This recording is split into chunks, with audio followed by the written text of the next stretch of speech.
নমস্কার, টেকবাটিক চ্যানেলের পক্ষ থেকে আপনাকে জানাই হার্দিক অভিনন্দন। আজকে জানবো দুটো বিষয়। প্রথমটি এসবিআই গ্রিন ফিক্সড ডিপোজিট, যেখানে 1111 দিনে মেয়াদে ফিক্সড ডিপোজিটে পাবেন দুর্দান্ত রিটার্ন। এবং দ্বিতীয়টি পোস্ট অফিসে না গিয়ে মোবাইলের মাধ্যমে মাত্র 5 মিনিটে অনলাইনে খুলুন পোস্ট অফিস সেভিংস অ্যাকাউন্ট। বিনিয়োগের সবচেয়ে জনপ্রিয় বিকল্প হলো ফিক্সড ডিপোজিট। বেশিরভাগ বিনিয়োগকারীর প্রথম পছন্দ হলো ফিক্সড ডিপোজিট। এর কারণ হলো এখানে টাকা বিনিয়োগ করলে ভালো রিটার্ন পাওয়া যায় এবং সেই সঙ্গে আপনার অর্থ থাকবে সুরক্ষিত। স্টেট ব্যাংক অফ ইন্ডিয়া নিয়ে এসেছে গ্রিন ফিক্সড ডিপোজিট, যেখানে বিনিয়োগকারীর অর্থ দিয়ে পরিবেশের উন্নয়নমূলক কাজে বিনিয়োগ করা হবে। SBI green rupee term deposit scheme, দেশের বৃহত্তম রাষ্ট্রায়ত্ত bank state bank of India green rupee term deposit scheme চালু করেছে।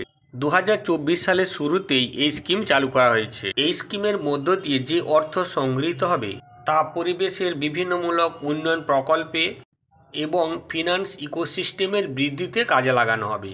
দেশের একটি সুন্দর ভবিষ্যৎ গড়ে তোলাই এর প্রধান উদ্দেশ্য।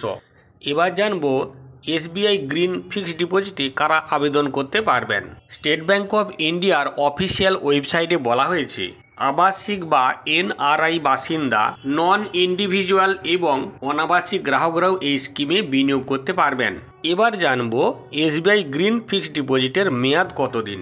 স্টেট ব্যাংক অফ ইন্ডিয়ার অফিসিয়াল ওয়েবসাইটের তথ্য অনুযায়ী SBI green rupee term deposit scheme 3টি মেয়াদে পাওয়া যায়। মেয়াদগুলি হলো প্রথমটি 1111 দিন, দ্বিতীয়টি 1777 দিন এবং তৃতীয়টি 2222 দিনের। এবার জানবো এসবিআই গ্রিন ফিক্সড ডিপোজিট স্কিমে সুদের হার কত। এই স্কিমে মেয়াদ অনুযায়ী সুদের হার পরিবর্তিত হয়। সাধারণ নাগরিকরা প্রথম ও দ্বিতীয়টি অর্থাৎ 1111 দিন এবং 1777 দিনের মেয়াদে 6.6% হারে সুদ পাবেন। অপরদিকে প্রবীণ নাগরিকরা 1111 দিন এবং 1777 দিনের ক্ষেত্রে 7.15% এবং 2222 দিনের ক্ষেত্রে 7.40% হারে সুদ পাবেন। অর্থাৎ 2222 দিনের সেটি শুধুমাত্র প্রবীণ নাগরিকদের জন্য। তবে অনাবাসী প্রবীণ নাগরিকরা সাধারণ নাগরিকদের ন্যায় সুদ পাবেন। এবার জানবো এসবিআই গ্রিন ফিক্সড ডিপোজিটে কোথায় থেকে বিনিয়োগ করবেন। যদি কোনো গ্রাহক এসবিআই গ্রিন ফিক্সড ডিপোজিটে বিনিয়োগ করতে চান তাহলে সর্বপ্রথম ওনাকে ওনার নিকটবর্তী এসবিআই ব্রাঞ্চে যেতে হবে। তবে আগামী দিনে বাড়িতে বসেই অনলাইনের মাধ্যমে এই প্রকল্পে বিনিয়োগ করা যাবে। তখন ইউনো বা আইএনবি অ্যাপসের মাধ্যমে বিনিয়োগ করতে পারবেন, যদিও এখনও অনলাইন মোডে বিনিয়োগ করার প্রক্রিয়া চালু হয়নি। দ্বিতীয় বিষয়টি আসছি পোস্ট অফিসে না গিয়ে মোবাইলের মাধ্যমে মাত্র 5 মিনিটে অনলাইনে খুলুন পোস্ট অফিস সেভিংস অ্যাকাউন্ট। বর্তমানে ভারত সরকার পোস্ট অফিসের মাধ্যমে বিভিন্ন স্কিম চালু করেছে। ওই সমস্ত স্কিমে টাকা বিনিয়োগ করতে গেলে আপনাকে সর্বপ্রথম একটি অ্যাকাউন্ট খোলার দরকার, যে অ্যাকাউন্টটি আপনি খুব সহজেই মোবাইলের মাধ্যমে খুলে নিতে পারবেন। প্রথমেই জানবো কারা পোস্ট অফিস সেভিংস অ্যাকাউন্ট খুলতে পারবেন। একজন প্রাপ্তবয়স্ক ভারতীয় নাগরিক সিঙ্গেল অথবা জয়েন্ট অ্যাকাউন্ট খুলতে পারবেন। তবে নাবালক সন্তানরাও করতে পারবেন, সেক্ষেত্রে অভিভাবক তার নামে অ্যাকাউন্টটি খুলবেন।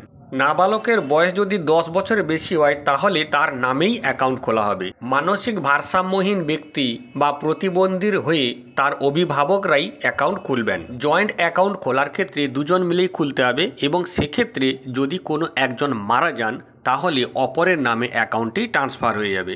এবার দেখে নেওয়া যাক অনলাইনের মাধ্যমে পোস্ট অফিসে কিভাবে অ্যাকাউন্ট খোলা যায়। প্রথমে এর জন্যে আপনাকে পোস্ট অফিসের অফিসিয়াল ওয়েবসাইটে যেতে হবে। সেখান থেকে সেভিংস অ্যাকাউন্ট অপশান বেছে নিতে হবে। তারপর অ্যাপ্লাই নাও অপশানটিতে ক্লিক করে পোস্ট অফিসের সেভিংস অ্যাকাউন্টের জন্য আবেদন করতে পারবেন। সঙ্গে সঙ্গে আপনার সামনেই ফর্মটি ওপেন হবে এবং আপনাকে যা যা তথ্য দিতে হবে সেই তথ্য দিয়ে সঠিকভাবে পূরণ করতে হবে। এরপর প্রয়োজনীয় ডকুমেন্টস আপলোড করতে হবে। সব কিছু ঠিক থাকলে ফাইনাল সাবমিট অপশানটিতে ক্লিক করতে হবে। এরপর ডাকযোগে আপনার কাছে পাসবুক এবং এটিএম কার্ড পৌঁছে যাবে। এই ধরনের আলোচনা বা ভিডিও যদি আপনার ভালো লেগে থাকে তাহলে চ্যানেলটি সাবস্ক্রাইব করে সঙ্গে থাকুন।